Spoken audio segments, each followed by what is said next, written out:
ওড়নায় টান পড়তে ঘুরে দাঁড়ালো তটিনী। অস্ফুষ্টে বলে উঠল, কি হলো, মানে কি এর? বাইকে বসে থাকা ছেলেটা নির্লজ্জের মতো হাসল। রাত হয়ে গেছে খুকুমণি, ওড়নাটা সামলে। অমন সুন্দর ওড়না ঢেকে তো রেখেছে বেশ। ঈষৎ হাসল তটিনী। অনেক রাত হয়েছে খুকুমণি, রাস্তা নির্জন, আলোও নিভে গেছে। ভয় লাগছে না তোমার?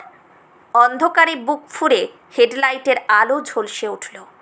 আরও দুটো বাইক এসে দাঁড়ালো আগের ছেলেটার দুপাশে।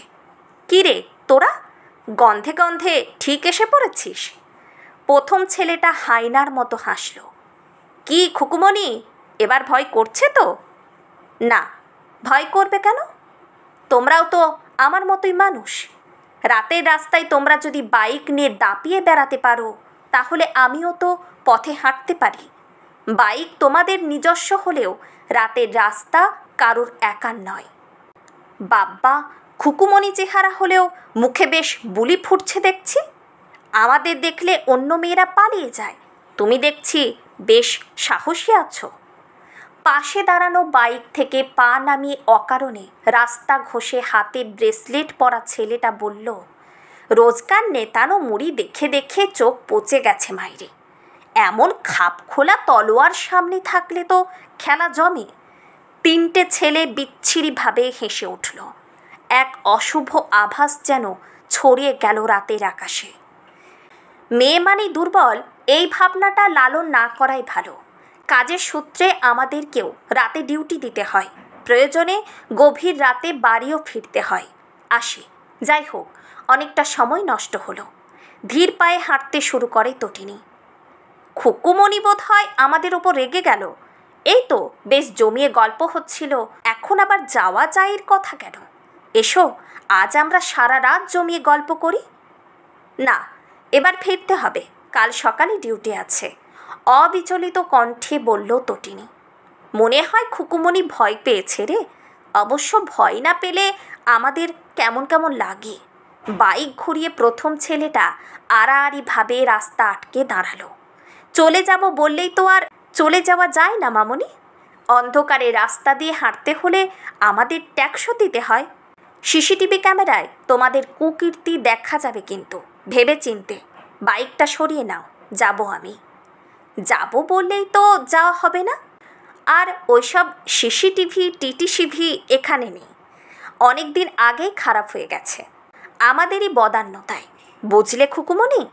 চোখ নাচিয়ে বাইক থেকে নেমে তটিনীর খোলা চুল মুখে ডোবানোর চেষ্টা করলো ছেলেটা। পরক্ষণে কি ঘটে গেল টেরই পেল না ছেলেটা।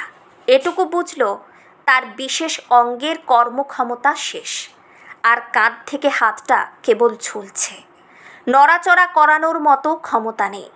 দ্বিতীয় ছেলেটা স্পিডে বাইক নিয়ে এলো, চোখে তার আগুন জ্বলছে যেন এক্ষুনি তটিনীকে পিষে দেবে। অদ্ভুত কায়দায় ভল্ট দিয়ে এক লাথি কষালো সে। ঘুরপাক খেয়ে দামি পোর্শ বাইক সমেত আরোহী ছিটকে পড়ল রাস্তায়। বাইকটা কয়েক পাক ঘুরে কেতরে পড়ে রইল। ছেলেটার মাথায় হেলমেট ছিল ভাগ্যিস, নইলে ছেঁচড়ে গিয়ে একেবারে যা তা অবস্থা হতো। ব্যাপার স্যাপার দেখে তৃতীয়জন পালাতে যাচ্ছিল। এমন সময় গাড়ি থেকে লোকাল থানার ওসি নেমে এলেন। তিনটে ছেলেকে ধরে গাড়িতে তুলতে তুলতে বললেন, থ্যাঙ্কস ম্যাডাম, আপনি বলেই এটা সম্ভব হলো। আপনারা যদি নিজেদের কাজটা যথাযথভাবে করেন তাহলে আমাদের আর ফিল্ডে নামতে হয় না। এতদিন ধরে এই এলাকা নিয়ে এত অভিযোগ আসছে, অন্ধকার থাকে, সিসিটিভি খারাপ, অথচ এই থানার দায়িত্বপ্রাপ্ত অফিসার হিসেবে আপনার নড়ে চড়ে বসার নাম নেই। বাধ্য হয়ে আমাকেই আসরে নামতে হলো। বোঝেনি তো ম্যাডাম, এক সাধারণ থানার অতি সাধারণ দায়িত্বপ্রাপ্ত অফিসার আমি। ওপরতলার প্রেশার থাকে, বেশি কিছু করার সাহস হয় না। তিনজনকে কাল কোর্টে প্রডিউস করুন, বাকিটা আমি দেখে নেব। কোনো প্রেশার এলে আমায় ফোন করবেন। ভালো কথা, ছেলেটার হাত বোধ হয় কাঁধ থেকে বিচ্ছিন্ন হয়ে গেছে, হসপিটালে নিয়ে গিয়ে চিকিৎসা করিয়ে নেবেন। হাঁটতে হাঁটতে গলির মোড়ে মিলিয়ে গেল তটিনী ওড়না সমেত। লাথি খেয়ে ছিটকে পড়া ছেলেটা প্রবল যন্ত্রণা সামলেও ফিসফিসিয়ে বলল, কে উনি? কি মারাত্মক মহিলা, আমার বন্ধু প্রাণে বাঁচবে তো? হাসপাতালে নিয়ে যায় আগে, দেখি ডাক্তার কি বলে।